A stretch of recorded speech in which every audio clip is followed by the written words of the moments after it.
અભિનંદન વેવાઈ.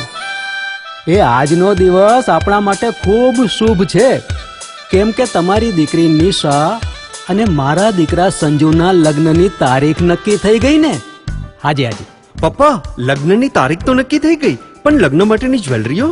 સંજુ બેટા, તારા દાદાજીના વખતથી ચોકસી હીરાલાલ મકનજીની જૂની પેઢી છે ને, એની સાથે આપણો વર્ષો જૂનો ઘરોબો છે, જે અત્યારે જય ભવાની જ્વેલર્સના નામે ફેમસ છે બેટા. જય ભવાની જ્વેલર્સ મતલબ ચોકસી બજાર, જુનાગઢ? તમે પણ જય ભવાની જ્વેલર્સ સાથે? અમે ભલે રાજકોટના હોઈએ, પરંતુ જય ભવાની જ્વેલર્સ સાથે અમારો પરિવાર પણ વર્ષોથી સંકળાયેલો છે, જ્યાં છેતરાવાની કોઈ શક્યતા જ નથી. આને કહેવાય સોનામાં સુગંધ ભળી. વાવ બેટા, ચાલો આપણે સૌ જઈએ જય ભવાની જ્વેલર્સના શોરૂમ પર. તમે લોકો જઈ આવો, હું રસોઈ બનાવી રાખું. લક્ષ્મી, આપણા દીકરાના લગ્નમાં થોડા દાગીના તારા માટે થઈ જાય. હે ચાલો મમ્મી. ચાલો ચાલ બેટા.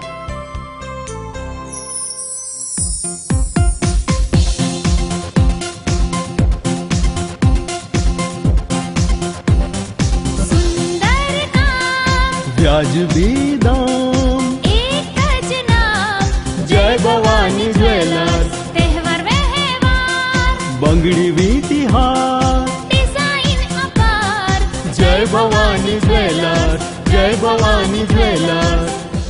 એક્સક્લુઝિવ દાગીના ખરીદવા માટે વિશ્વાસપાત્ર એક જ નામ, જય ભવાની જ્વેલર્સ, ચોકસી બજાર, જુનાગઢ.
નમસ્કાર, હું છું નિરાલી અને જુનાગઢ મિરર ન્યૂઝમાં આપનું સ્વાગત કરું છું.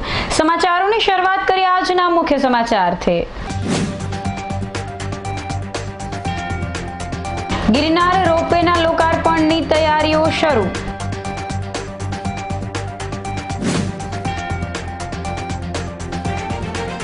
નવલી નવરાત્રિના વધામણા માટે ધમધમાટ.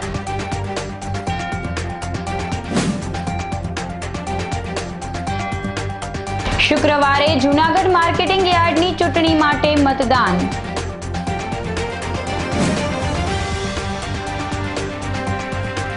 અને કેશોદના સ્મશાન પાસે જોવા મળી કોરોનાના દર્દીની કીટો. તો હવે જોઈએ સમાચારો વિગતવાર. ગિરનાર રોપવેના લોકાર્પણની તૈયારીઓ શરૂ કરવામાં આવી છે. 24 ઓક્ટોબરે વડાપ્રધાન નરેન્દ્ર મોદી ગિરનાર રોપવેની ડિજિટલ લોકાર્પણ કરશે. આ પ્રસંગે રાજ્યના મુખ્યમંત્રી વિજય રૂપાણી જૂનાગઢ ખાતે ઉપસ્થિત રહેશે. પીએમના હસ્તે ગિરનાર રોપવેનું દિલ્હીથી લોકાર્પણ થવાનું હોય અને આ તકે મુખ્યમંત્રી પણ જૂનાગઢ આવવાના હોય તંત્રએ વિવિધ તૈયારીઓ શરૂ કરી છે. ગુરુવારે કલેક્ટર ડોક્ટર સૌરભ પારગીની અધ્યક્ષતામાં અધિકારીઓની બેઠક મળી હતી, જેમાં રોપવે લોકાર્પણ કાર્યક્રમ અંગે ચર્ચા વિચારણા કરવામાં આવી હતી. જિલ્લા સમાહર્તા ડોક્ટર સૌરભ પારગીએ જૂનાગઢ મિરર ન્યૂઝ ચેનલ સાથેની વાતચીતમાં જણાવેલ કે ગિરનાર રોપવેના લોકાર્પણનો તખતો ગોઠવાઈ રહ્યો છે અને આખરી કાર્યક્રમ 1-2 દિવસમાં નિશ્ચિત થઈ જશે. દરમિયાન ₹9 કરોડનો ગિરનાર રોપવે પ્રોજેક્ટ 130 કરોડ રૂપિયાના ખર્ચે પૂર્ણ પૂર્ણ થવા જઈ રહ્યો છે. યાત્રિકો માટે હજુ ટિકિટના દર નક્કી કરવામાં આવ્યા નથી. એશિયાનો સૌથી મોટો ગિરનાર રોપવે 2.13 કિલોમીટરની લંબાઈ ધરાવે છે. રોપવેમાં 9 ટાવર ઊભા કરવામાં આવ્યા છે, જેમાં 5 અને 6 નંબરના ટાવર વચ્ચે 1 કિલોમીટરનું અંતર અને બંને ટાવર 1500 ફૂટની ઊંડાઈ છે. રોપવેના નિર્માણ માટે અત્યંત આધુનિક ટેકનિકનો ઉપયોગ કરવામાં આવ્યો છે. ગિરનાર ઉપર ખૂબ જ ઝંઝાવાતી હવા રહે છે. 80 કિલોમીટરની ઝડપે પવન ફૂંકાય છે તો પણ ઉડન ખટોલા શરૂ રહી શકે તેવી ક્ષમતા છે. ગિરનાર રોપવેના પરિણામે પ્રવાસીઓની સંખ્યા જરૂરથી વધશે, જેની સાથે સાથે જૂનાગઢની આવકમાં પણ તોતિંગ વધારો થશે. રોપવેની એક ટ્રોલી 1 સેકન્ડમાં 5 મીટરનું અંતર કાપશે. આ રોપવેથી અંબાજી સુધી માત્ર 8 મિનિટની અંતર પહોંચી શકાશે. રોપવેમાં 8 ટ્રોલી રહેશે અને 1 કલાકમાં 800 પ્રવાસીઓનું પરિવહન થશે. આમ ગિરનાર રોપવે પર્યટકો માટે રોમાંચકારી પણ બની રહેશે. ગિરનાર રોપવેના લોકાર્પણ અંગે જૂનાગઢ કોર્પોરેશને પણ તૈયારીઓ હાથ ધરી છે. મેયર ધીરુભાઈ ગોહેલ અને ડેપ્યુટી મેયર હિમાંશુભાઈ પંડ્યા સહિતના પદાધિકારીઓએ ગિરનાર રોપવેના લોકાર્પણને લઈને ખુશી વ્યક્ત કરી છે. મેયર ધીરુભાઈ ગોહેલે જણાવેલ કે જૂનાગઢના પ્રથમ નાગરિક તરીકે જૂનાગઢની જનતા વતી ગિરનાર રોપવે શરૂ થવાની વિશેષ ખુશી છે. વર્તમાન વડાપ્રધાન અને તે સમયના મુખ્યમંત્રી નરેન્દ્રભાઈ મોદીને ગિરનાર રોપવેનું વર્ષ 2007માં ખાતમુહૂર્ત કરેલ અને ત્યારે તેઓએ ભારપૂર્વક જણાવેલ કે પોતે જ ગિરનાર રોપવેનું ઉદ્ઘાટન કરશે. મેયરશ્રીએ ગિરનાર રોપવે પ્રોજેક્ટ માટે યોગદાન આપનાર મહાનુભાવો આગેવાનોનો આભાર વ્યક્ત કર્યો હતો અને જણાવેલ કે ગિરનાર રોપવે શરૂ થવાથી જૂનાગઢમાં રોજગારી અને આવક પણ વધશે. પહેલાં તો જૂનાગઢ રોપવે ગિરનારનો રોપવે બને એના માટે આપણા પૂર્વ જે બધા મહાનુભાવો હતા, જેના મહાનુભાવોનો શબ્દોમાં ઉલ્લેખ કરીએ, એવા તમામે પ્રયત્નો કર્યા, જેના પ્રયત્નના કારણે જૂનાગઢને ગિરનારનો રોપવે આજે મળી રહ્યો છે. અને એનો સૌથી વધારે આનંદ જૂનાગઢના પ્રથમ નાગરિક તરીકે જૂનાગઢની જનતા વતી મને છે. અને જૂનાગઢની જનતા પણ કાગડોળે રાહ જોઈ રહી છે ઉદ્ઘાટન માટે. અને એ અમે પ્રેસ મીડિયા દ્વારા જાણવા મળ્યું. 24 તારીખે માનનીય વડાપ્રધાન આપણા નરેન્દ્રભાઈ મોદી કે જેમણે 2007માં ખાતમુહૂર્ત કર્યું, ત્યારે એમણે કીધેલું કે હું ખાતમુહૂર્ત કરું છું, એનું હું જ ઉદ્ઘાટન કરું છું. એ લોકાર્પણ દ્વારા અહીંયા સ્થળ ઉપર મુખ્યમંત્રી શ્રી પધારી અને એ લોકાર્પણ કરવાના છે એવા સમાચાર છે. તો આ સૌથી વિશેષ આનંદ આપણે જૂનાગઢવાસીઓને છે. જૂનાગઢમાં ધંધા રોજગાર ખૂબ જ વિકસશે. આના હિસાબે લગભગ 40,000 જેટલા પ્રવાસીઓ દર મહિને જૂનાગઢમાં આવે એવો અંદાજ છે. અને જૂનાગઢની આમદની વધે, એના ધંધા રોજગાર વધે અને રાષ્ટ્રીય લેવલે પણ પ્રવાસીઓ વધે. અને વધારેમાં વધારે આ રોપવે જે એશિયાનો સૌથી મોટો રોપવે ગણાય છે, એ રોપવે તાત્કાલિક કાર્યાન્વિત થાય એ બહુ જરૂરી હતું અને ટૂંક સમયમાં થઈ રહ્યું છે.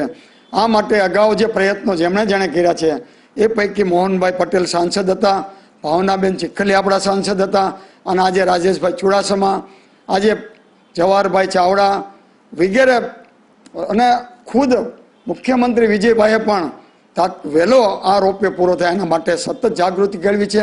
મહેન્દ્રભાઈ મસરૂએ પણ ભૂતકાળમાં પ્રયત્ન કર્યા છે. અને જયરામ રમેશથી માંડી અને ઘણા બધા, એમાં પણ નરેન્દ્રભાઈએ દિલ્હી સુકાન સંભાળ્યું ને તુરત જ એમણે ફાઇલ હાથમાં લીધી અને પર્યાવરણની એનઓસી આપી અને આ કામ ચાલુ કરાવ્યું. એટલે આપણે જૂનાગઢની જનતા આ તમામનો આજે આભાર માને છે અને ખૂબ ખુશી વ્યક્ત કરીએ છીએ. જૂનાગઢની નોબલ કોલેજમાં MBAનો 5 વર્ષથી અભ્યાસ કરતી વિદ્યાર્થીની જાહ્નવી શાહે કોલેજ અંગેનું પોતાનો અનુભવ જણાવ્યો હતો. જાહ્નવી શાહે નોબલ કોલેજમાંથી GTUમાં ફર્સ્ટ રેન્ક મેળવ્યો છે અને ફાઇન સેમેસ્ટર MBAમાં પણ વધુમાં વધુ માર્ક્સ મેળવીને જાહ્નવીએ કોલેજનું ગૌરવ વધાર્યું છે. જાહ્નવી શાહે જણાવેલ કે જ્યારે તેણીએ નોબલ કોલેજમાં અભ્યાસ શરૂ કર્યો ત્યારે ખૂબ જ મૂંઝવણમાં હતી.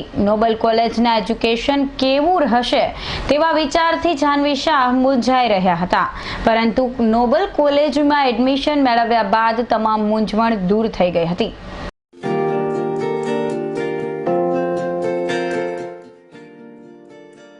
Hello everyone, I am Jahnvi Shah. I have completed my 5 years of journey with Noble College, and it is great to say that this journey ends with a great result of getting first rank in GTU with 10 out of 10 SPI in my final semester of MBA.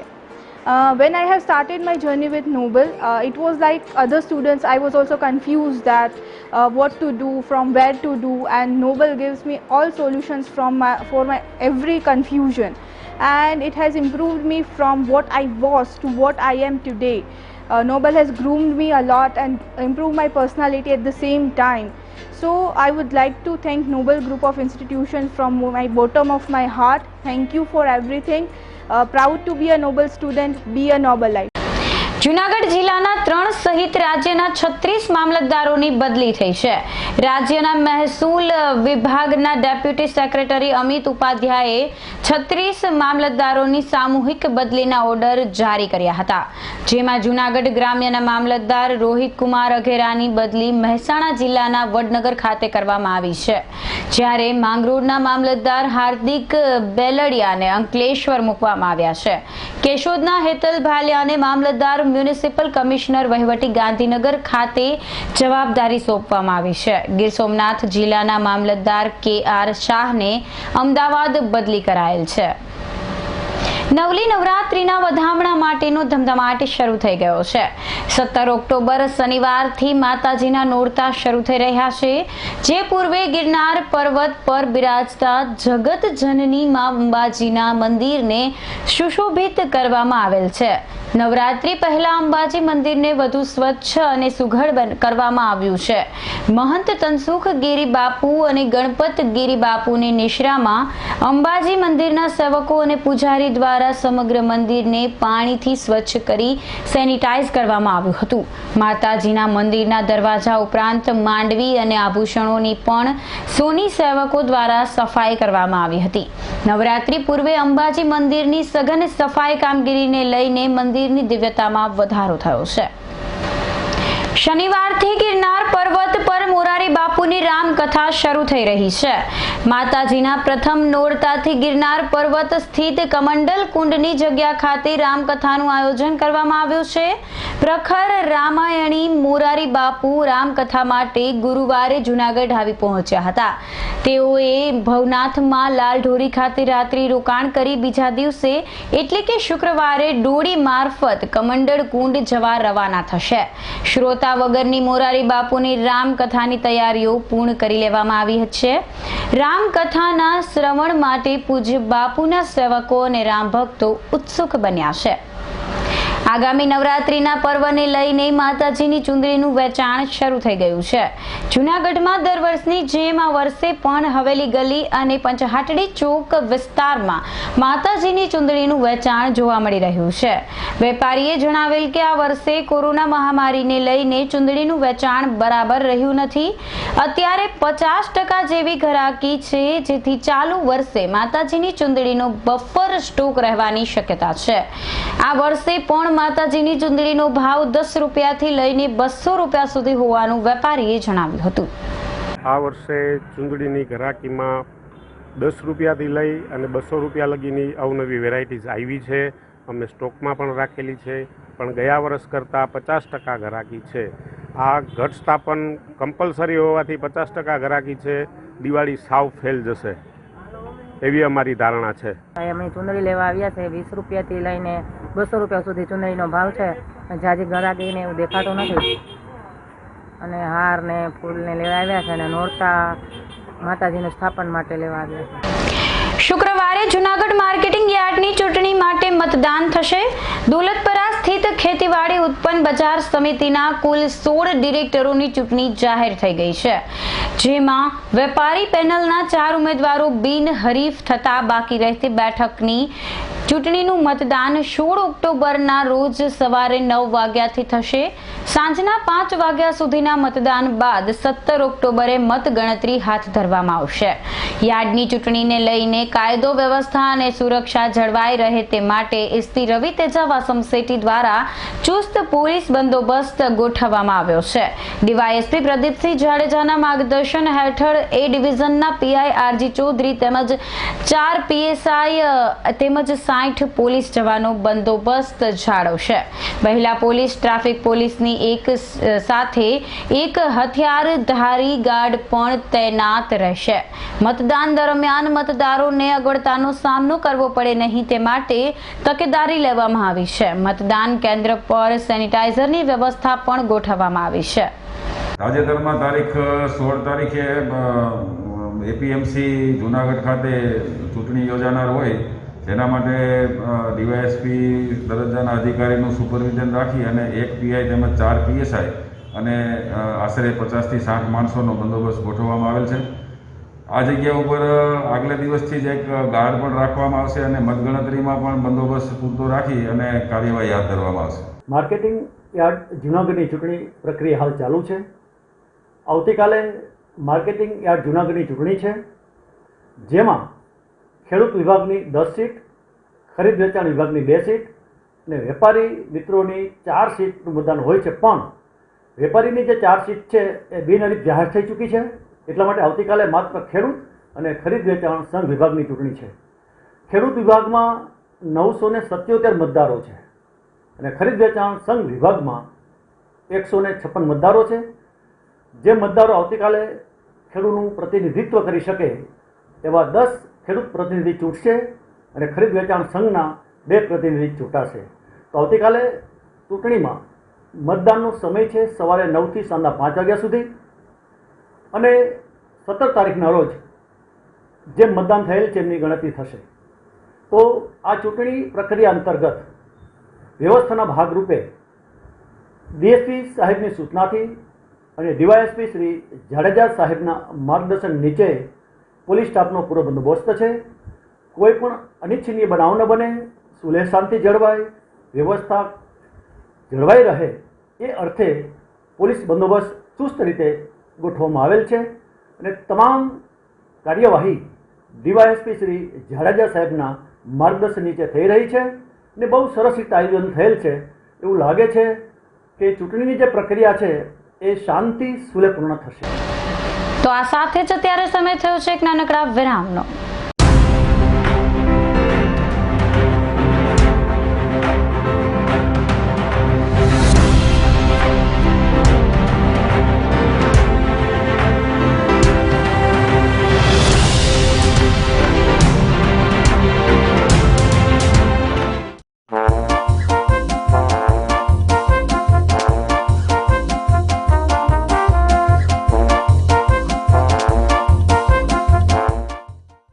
અભિનંદન વેવાઈ. એ આજનો દિવસ આપણા માટે ખૂબ શુભ છે, કેમ કે તમારી દીકરી નિશા અને મારા દીકરા સંજુના લગ્નની તારીખ નક્કી થઈ ગઈ ને. હાજી હાજી પપ્પા, લગ્નની તારીખ તો નક્કી થઈ ગઈ, પણ લગ્ન માટેની જ્વેલરીઓ? સંજુ બેટા, તારા દાદાજીના વખતથી ચોકસી હીરાલાલ મકનજીની જૂની પેઢી છે ને, એની સાથે આપણો વર્ષો જૂનો ઘરોબો છે, જે અત્યારે જય ભવાની જ્વેલર્સના નામે ફેમસ છે બેટા. જય ભવાની જ્વેલર્સ મતલબ ચોકસી બજાર જુનાગઢ? તમે પણ જય ભવાની જ્વેલર્સ સાથે? અમે ભલે રાજકોટના હોઈએ, પરંતુ જય ભવાની જ્વેલર્સ સાથે અમારો પરિવાર પણ વર્ષોથી સંકળાયેલો છે, જ્યાં છેતરાવાની કોઈ શક્યતા જ નથી. આને કહેવાય સોનામાં સુગંધ ભળી. વાવ બેટા, ચાલો આપણે સૌ જઈએ જય ભવાની જ્વેલર્સના શોરૂમ પર. તમે લોકો જઈ આવો, હું રસોઈ બનાવી રાખું. લક્ષ્મી, આપણા દીકરાના લગ્નમાં થોડા દાગીના તારા માટે થઈ જાય. હે ચાલો મમ્મી. ચાલો ચાલ બેટા.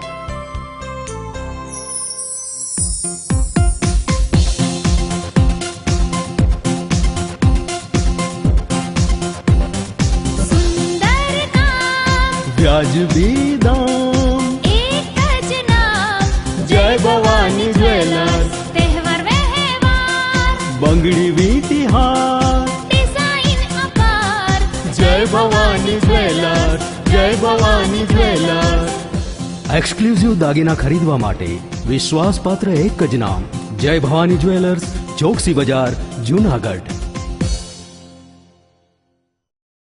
છેલ્લા 45 વર્ષથી ગ્રાહક મિત્રોના વિશ્વાસને જાળવી રાખતું સૌરાષ્ટ્રનો નામાંકિત ફર્નિચર મોલ એટલે ન્યૂ નોવેલ્ટી ફર્નિચર. 35,000 સ્ક્વેર ફૂટના વિશાળ એરિયામાં ફર્નિચરનો અદ્યતન ડિસ્પ્લે ધરાવતું શોરૂમ એટલે new novelty furniture. Quality Indian furniture, office furniture તથા ગાર્ડન ફર્નિચરની એકદમ નવી જ રેન્જ. હોફ બ્રાન્ડની રિવોલ્વિંગ ચેર્સ તથા ભારતભરમાં પ્રખ્યાત કરલોન મેટ્રેસીસનું લાઈવ ડિસ્પ્લે.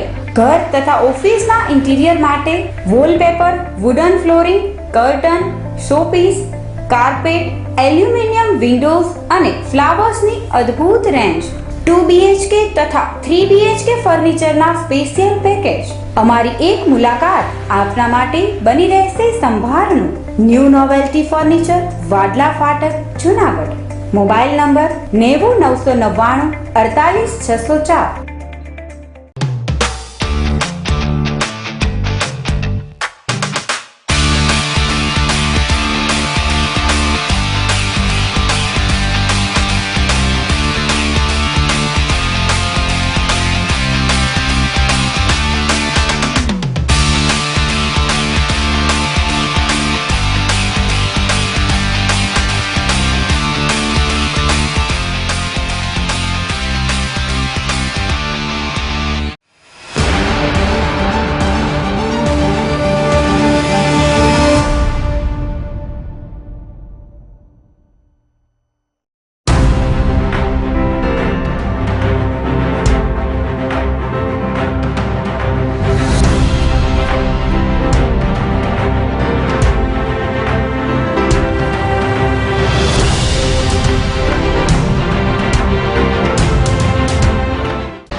વિરામ બાદના સમાચારોમાં ફરી સ્વાગત છે આપનું. જૂનાગઢના રામનાથ મહાદેવ મંદિર ખાતે અન્નકૂટનું આયોજન કરાયું હતું. શહેરમાં હાઉસિંગ બોર્ડ કોલોની સ્થિત રામનાથ મહાદેવના સાનિધ્યે મહિલાઓએ ગોરમાનું પૂજન અર્ચન કર્યું હતું. અધિક માસ નિમિત્તે ગોરમાના પૂજનની સાથે સાથે પુરુષોત્તમ ભગવાનને વિવિધ વાનગીનો અન્નકૂટ પણ ધરાવવામાં આવ્યો હતો. આ તકે ઉપસ્થિત બહેનો સહિત ભાવિક ભક્તજનોએ કોરોના મહામારી દેશભરમાંથી નાબૂદ થાય તેવી પ્રાર્થના કરી હતી. આ કાર્યક્રમને સફળ બનાવવા માટે રંજનબેન ભટ્ટ, પ્રવીણાબેન ખૂટી, ઈલાબેન મેઘનાથી અને કમળાબેન વગેરેએ જહેમત ઉઠાવી હતી. મારું નામ રંજનબેન ભટ્ટ, હાઉસિંગ બોર્ડ મારો L6 બ્લોક નંબર 42. હું ગોળ પૂજાવું છું બધાને અને ગોળનું પ્રાર્થના કરાવું છું, બધું કરું છું. 56 ભોગ ધર્યા આજે અમે ગોળ પૂજન કર્યું. અમે ભગવાનને ગોરમાને પ્રાર્થના કરીએ કે આ કોરોના મહામારીથી અમારી રક્ષા કરે અને આખા વિશ્વમાંથી કોરોના વયો જાય. અને અમે ભગવાનને છે ને કાલાવાલા કરીને 56 ભોગ ધર્યા છે. પછી દાન પૂન કરીએ, ગાયને ચારો નાખીએ, ચકલાને ચણ નાખીએ, જે અમારાથી બને એ યથાશક્તિ અમે કરીએ છીએ અને ભગવાનનું ભજન કરીએ છીએ. આ પવિત્ર પરસોત્તમ મહિનો છે. પરસોત્તમ મહિનાનો મહિમા તો બહુ અદ્ભુત છે, ઉત્તમ છે. જે સમજી શકે ને તે સમજી શકે. આમાં આપણે દાન પૂન આ તે કરવાથી બહુ અતિ ઘણું પૂન મળે છે, સહસ્ત્ર ઘણું પૂન મળે છે. જે કરે ને એના માટે બહુ સરસ. અને આ ભગવાનને અમે પ્રાર્થના કરીએ કે આ કોરોનામાંથી અમને ઝટથી મુક્તિ આપે. 16 ઓક્ટોબરે ટ્રકોના પૈડા થંભી જશે. ગીર સોમનાથ જિલ્લાના વેરાવળથી સૂત્રાપાડા સુધી 1200 જેટલા ટ્રક છે. રેયોન GHCL અને સિદ્ધિ સિમેન્ટ કંપની પર ટ્રકો આધારિત છે. હાલ બાયોડીઝલ બંધ થયેલ છે. બીજી તરફ કંપનીઓ દ્વારા ટ્રક ભાડામાં ઘટાડો કરવામાં આવતા ટ્રક માલિકોને હાલાકી ભોગવવાનો સમય આવ્યો છે. આ મુદ્દે 10 દિવસ પહેલા કંપનીઓને લેખિતમાં રજૂઆત કરી અલ્ટિમેટમ આપવામાં આવ્યું હતું. દરમિયાન ટ્રક એસોસિએશનની મીટિંગ મળી હતી અને 16 ઓક્ટોબરથી ટ્રક હડતાળનો સર્વાનુમતે નિર્ણય કરવામાં આવ્યો હતો. શુક્રવારે 1200 જેટલા ટ્રકના પૈડા થંભાવી દઈને આક્રોશ વ્યક્ત કરવામાં આવશે, તેમ પ્રમુખ સતીશભાઈ વાળાએ જણાવ્યું હતું. એકઠું થવાનું ખાસ રીઝન તો એ છે કોરોના સમયમાં કે કોરોના કાળ પછી લોકડાઉન પછી ટ્રક ઓનરોને ઘણી બધી મંદીઓનો સામનો કરવો પડે છે. એવામાં સાથે સાથે સરકારે અત્યારે બાયોડીઝલ બંધ કરી અને ટ્રકવાળાને એક વધારે ઝટકો આપેલો છે. એટલે ટ્રકોવાળાને પડતી મુશ્કેલીઓનું નિરાકરણ કરવા માટે એકઠા થયા છીએ. અમે અમારે લાગતી વળગતી 2-3 કંપનીઓ છે અહીંયા, સિદ્ધિ સિમેન્ટ, GHCL, સૂત્રાપાડા અને ઇન્ડિયન રેયન કંપની. ત્રણેય કંપનીઓને અમે લેખિતમાં જાણ કરી છે. આજથી 10 દિવસ પહેલા એક અલ્ટિમેટમ આપેલ છે કે બાયોડીઝલ બંધ થયું છે અને કોરોનાના કારણે આજે અમારી ગીર સોમનાથ ટ્રક એસોસિએશનની સમિતિમાં જે 1200 ટ્રકો છે, 1200 ટ્રકોમાંથી 800 ટ્રક હાલે છે, બાકીની 400 ટ્રકો પડી છે. તો એ મંદી અને એ ટ્રકોના જે બાયોડીઝલ બંધ થયું છે એના કારણે ઘણી બધી નુકસાનીઓ છે. એના હપ્તાઓ ભરી નથી શકતા, ડ્રાઈવરોના પગારો ટાઈમે કરી નથી શકતા, ટાયર ડીઝલ ટાઈમે કરી નથી શકતા. તો એના જે યોગ્ય નિરાકરણ થાય, જે ભાડાઓમાં જે આજના ડીઝલના રેટ પ્રમાણે ભાડાઓ વધે અને આજના રસ્તાઓ નબળા હોવાના કારણે જે મેન્ટેનન્સો વધ્યા છે એના ભાડાઓ વધે અને જે કંપની આજે ટાટા કંપની, લેલન કંપનીઓની ગાડીઓની જે 40 લાખની આસપાસ કિંમત છે એ પ્રમાણે એમના મેન્ટેનન્સો અને ખર્ચાઓ છે, એ ખર્ચાઓનું કેલ્ક્યુલેશન કરી અને ભાડાઓ વધારી આપે એવું અમે લેખિતમાં જાણ કરેલ છે. અને લેખિતમાં જાણ કર્યા પછી અમે આજે બધા સંગઠન વતી મળ્યા છે. વાળાને પડતી ભાડાની મુશ્કેલીઓને કારણે, કંપનીઓના ટ્રાન્સપોર્ટના શોષણને કારણે આજે હું 1990 ના ભાડા ચાલે છે. એટલી મોટી મોંઘવારી વધી ગઈ છે, ટ્રકોમાં ઓવરલોડનું અને થઈ ગયું છે, જેથી કારણે ટ્રકવાળાને કોઈ સંજોગોમાં ડીઝલના રેટ, રસ્તા, ટોલ નાકાને કારણે કોઈ પણ સંજોગોમાં ટ્રકો ચલાવવા પરવડે એવું છે જ નહીં. આજે શું કરવાનું હવે? આજે અમે બધા સર્વવતી નક્કી કર્યું છે કે કંપનીની સાથે અમે સાથે ડિસ્કસ કરી છે, લેટર આપ્યા છે, છતાં કોઈ આજ સુધી કોઈ કંપનીનો અધિકારી અમારી સાથે બેઠક કરવા માટે અથવા કોઈ ટ્રાન્સપોર્ટર કોઈ બેઠક કરવા માટે તૈયાર નથી. અને ભવિષ્યમાં જો નહીં કરવામાં આવે તો 16 તારીખથી રાતે 12 વાગ્યાથી અમારા ટોટલી વાહનો ઠપ કરી દેવામાં આવશે. એક પણ પ્રકારની કંપની, ત્રણેયમાંથી એક કોઈ કંપની, ઇન્ડિયન રિયોન છે, સિદ્ધિ સિમેન્ટ છે અને જીએસએલમાંથી એક પણ પ્રકારનું લોડિંગ વાહન કરવામાં આવશે નહીં. અને જ્યાં સુધી અમને અમારી માંગોને સંતોષ નહીં મળે ત્યાં સુધી કોઈ પણ સંજોગોમાં વાહન ચલાવવામાં આવશે નહીં. કારણ કે આને કારણે અમને કોઈ રીતે પરવડે એવું નથી અને બેરોજગારીની મોટી સમસ્યા ઉભી થાય એવું છે. અંદાજે 2000 ટ્રકો છે, જેમાંથી આજે કોરોના અને મહામંદી જે ચાલુ હતી એને કારણે 6 મહિનાથી 1200 ટ્રક તો બંધ જ છે અંદાજે.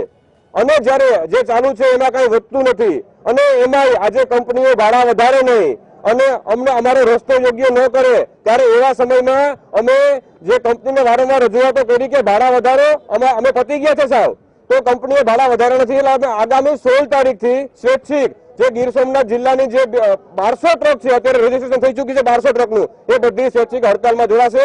જ્યાં સુધી નિર્ણય ન થાય ત્યાં સુધી હડતાલ ખેંચાશે નહીં. અને કોઈ પણ રાજકીય માણસ, કોઈ પણ આગેવાન, કોઈ પણ ટ્રાન્સપોર્ટર કે કોઈ પણ ટ્રક માલિક આનો વિરોધ કરશે તો એને સાંખી લેવામાં નહીં આવે. વિનંતી કરીએ તંત્રને, વિનંતી કરીએ આગેવાનોને, વિનંતી કરીએ રાજકીય લોકોને કે આમાં મધ્યસ્થી કરીને તાત્કાલિક અસરથી અમારા ભાડા વધારે. બાકી જિલ્લાની 2000 ટ્રકો અને અંદાજે 20,000 લોકોને રોજગારી પૂરો પાડતો આ ટ્રકનો બિઝનેસ મૃતપાય થઈ જશે અને આગામી દિવસોમાં ચૂંટણીઓમાં આના પરિણામ જોવા મળશે. તો વિનંતી કરીએ તંત્રને, વિનંતી કરીએ પ્રશાસનને, વિનંતી કરીએ ટ્રાન્સપોર્ટર ભાઈઓને, આગેવાનોને કે આમાં યોગ્ય રસ્તો તાત્કાલિક કરે. કેશોદના સ્મશાન પાસે કોરોનાના દર્દીની કીટો જોવા મળતા હલચલ મચી ગઈ હતી. કેશોદમાં નગરપાલિકા સંચાલિત સ્મશાન પાસે કોરોનાના દર્દીની કીટો રખડતી કેમેરાની ઝપટમાં ચડી ગઈ હતી અને કેમેરા જોઈને પીપી કીટ સળગાવવામાં આવી હતી. કોરોના એક ચેપી રોગ છે. પોઝિટિવ દર્દીનો ચેપ લાગવાથી બીજી વ્યક્તિ પણ સંક્રમિત થઈ શકે છે. આમ છતાં તંત્રની બેદરકારીના કારણે કેશોદના સ્મશાનમાં કોરોનાના દર્દીની કીટો નજરે પડી હતી. એક વૃદ્ધ કોરોના દર્દીના અંતિમ સંસ્કાર કરાયા બાદ તેની પીપીઈ કીટનો યોગ્ય રીતે નિકાલ કરાયો ન હતો. કેમેરામાં 3 પીપીઈ કીટ કેદ થઈ હતી, જેના પગલે સ્મશાનને સેનિટાઈઝ કરવાની ફરજ પડી હતી. તંત્ર દ્વારા તકેદારી રાખવામાં નહીં આવે તો કેશોદમાં વધુ સંક્રમિત થવાનો ભય સેવાઈ રહ્યો છે. જૂનાગઢના ડુંગરપુર ગામે રહેતા વિકલાંગ મહિલાને અન્યાય થયાનું બહાર આવ્યું છે. ડુંગરપુરના શારદાબેન રાઠોડે મધ્યાહન ભોજન સહાયક તરીકે અરજી કરેલ અને તેમણે ઇન્ટરવ્યૂ પણ આપેલ, પરંતુ વિકલાંગ શારદાબેનને પોસ્ટિંગ આપવાને બદલે ડુંગરપુર બહારની બીજી વ્યક્તિની ભરતી કરવામાં આવેલ. આ મુદ્દે શારદાબેન રાઠોડે મામલતદાર અને કલેક્ટર કચેરીમાં રજૂઆત કરેલ, પરંતુ ન્યાય મળેલ નહીં. આથી ગાંધીનગર ખાતે મહિલાએ રજૂઆત કરતા જૂનાગઢ મામલતદાર કચેરીએ શારદાબેનને તેડું મોકલ્યું હતું. મામલતદાર શ્રીએ મહિલાનું નિવેદન લઈને આગળની કાર્યવાહી હાથ ધરી હતી. જોકે શારદાબેન રાઠોડે 10 દિવસમાં તેમને ન્યાય નહીં મળે તો આત્મવિલોપન કરવાની ચીમકી આપી છે. હું વિકલાંગ છું. મેં મધ્યાહન ભોજન સંચાલકની અરજી હતી જાહેરનામું હતું એમાં મેં ફોર્મ ભર્યું હતું. હું આ અરજીમાં ઇન્ટરિયામાં આવી હતી, મને ગામના લેવાના હતા, એની જગ્યાએ બહારના વ્યક્તિ મળ્યા છે અને મને એમાં અન્યાય થયો છે. એટલે મેં જુનાગઢમાં 4 અરજી આપી હતી, એનો મને જવાબ ના મળ્યો. એટલે મેં ગાંધીનગર કમિશનરને અરજી મોકલી, એમાં મને આજે એને જવાબમાં મને બોલાવ્યા અમને, અને મને જવાબ ભરવા બોલે. મેં જવાબ આપ્યો છે, જો 10 દિનની અંદર મને ન્યાય નહીં મળે તો હું 10 દિવસ પછી આત્મવિલોપન કરીશ. ગામના વ્યક્તિ 10 પાસ હોવા જોઈએ અથવા 7 પાસ વિધવા, જો એ ન મળે તો સાહેબ બહારના વ્યક્તિ લઈ શકે. એના બદલામાં ગામના હોવા છતાં, હું ગ્રેજ્યુએટ છું હોવા છતાં એટલું હું કર્યું છું તોય મને ન લીધી, નિમણૂક ન આપી અને બહારના વ્યક્તિને મોકલ્યો. આ મને અન્યાય થયો. જૂનાગઢના વિવિધ સંગઠનોએ કલેક્ટરશ્રીને આવેદનપત્ર આપ્યું હતું.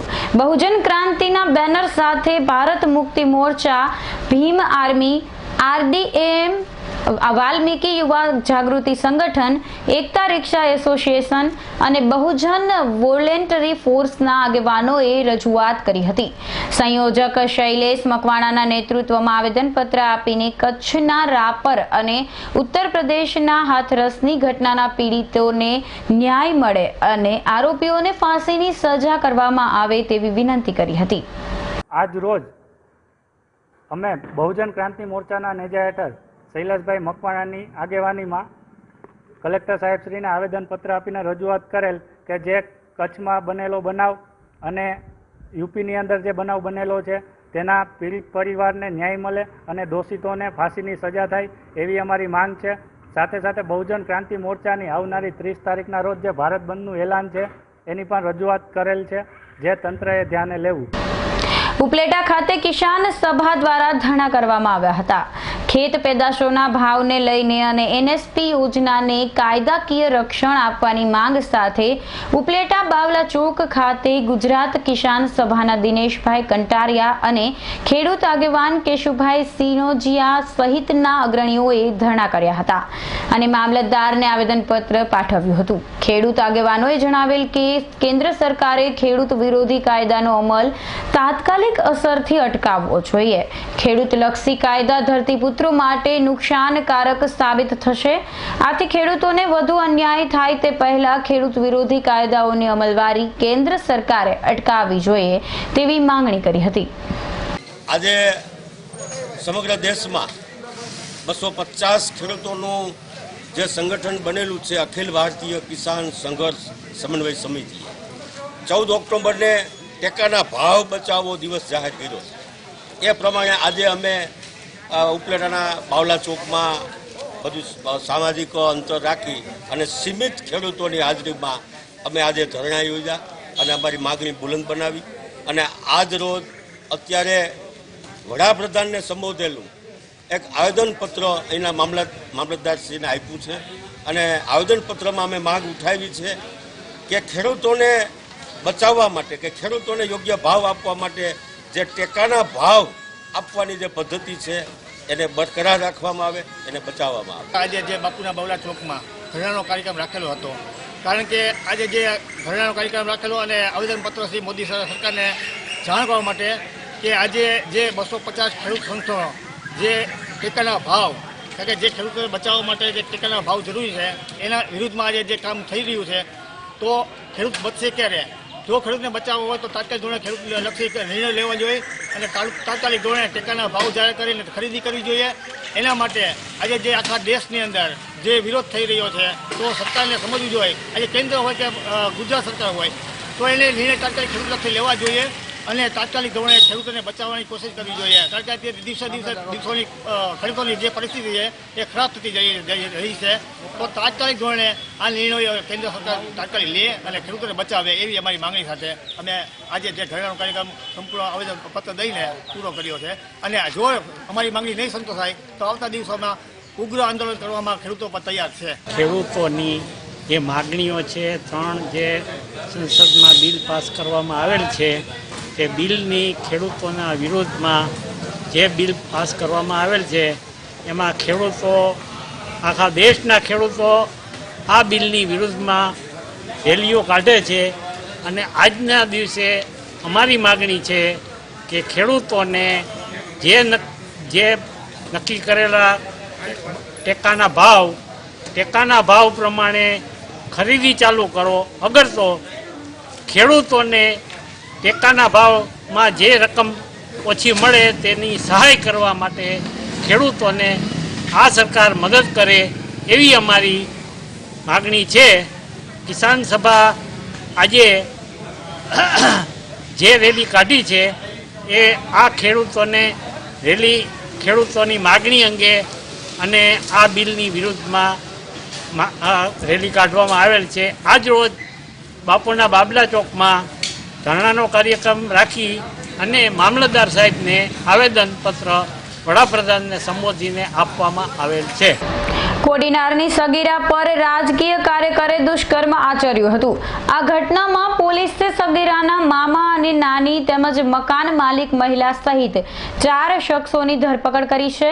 કોડીનારના એક વિસ્તારમાં પોતાની નાનીને ત્યાં રહેતી 14 વર્ષીય સગીરા ઉપર રાજકીય કાર્યકર પ્રવીણસિંહ ઝાલાએ તેમના ફાર્મમાં શારીરિક અત્યાચાર ગુજાર્યો હતો.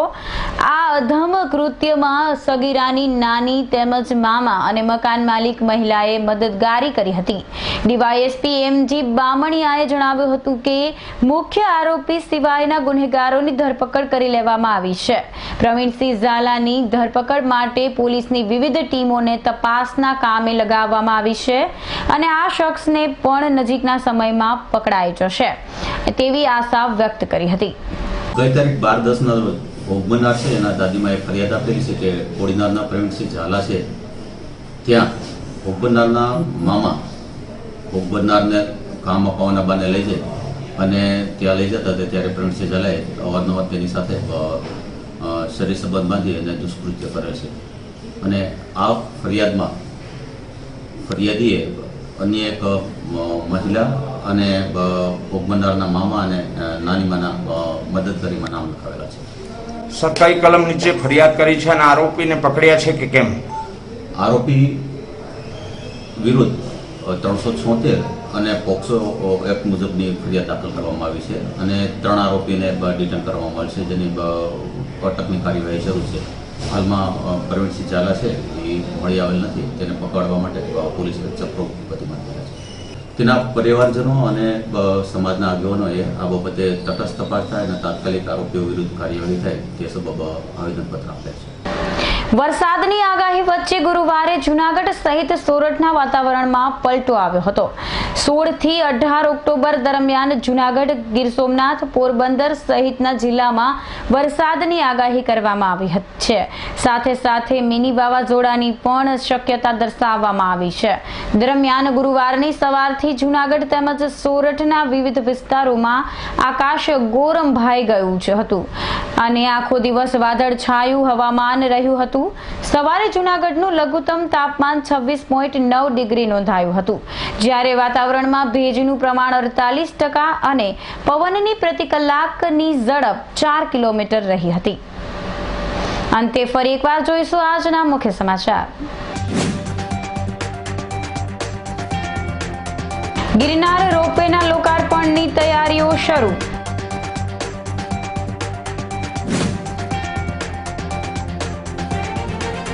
નવલી નવરાત્રિના વધામણા માટે ધમધમાટ.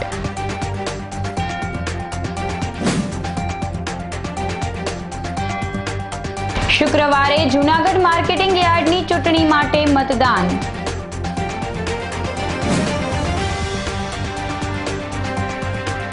અને કેશોદના સ્મશાન પાસે જોવા મળી કોરોનાના દર્દીની કીટો. તો અત્યારે બસ આટલું જ. આવતીકાલે ફરી મળીશું. નમસ્કાર.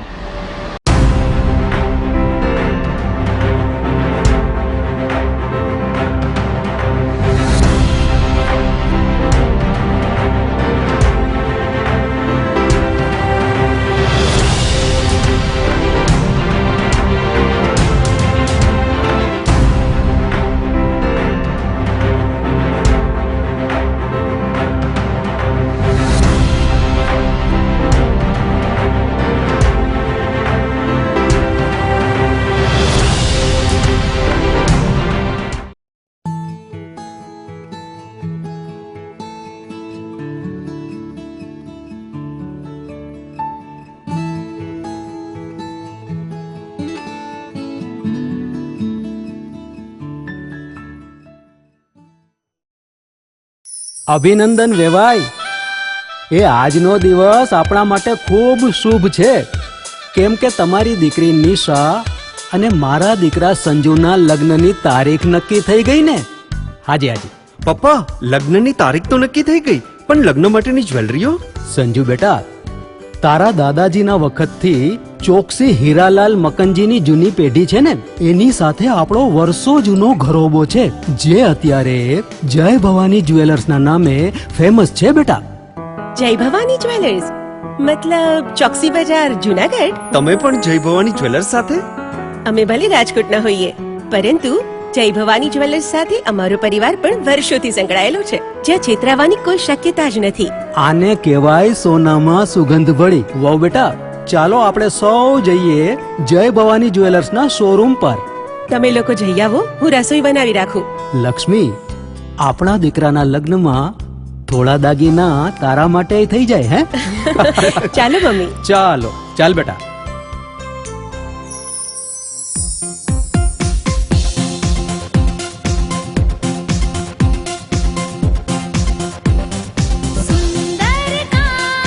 વ્યાજબી દામ, एक જ नाम જય ભવાની જ્વેલર્સ. तहेवार व्यवहार બંગડી વીટી હાર, डिजाइन अपार જય ભવાની જ્વેલર્સ, જય ભવાની જ્વેલર્સ.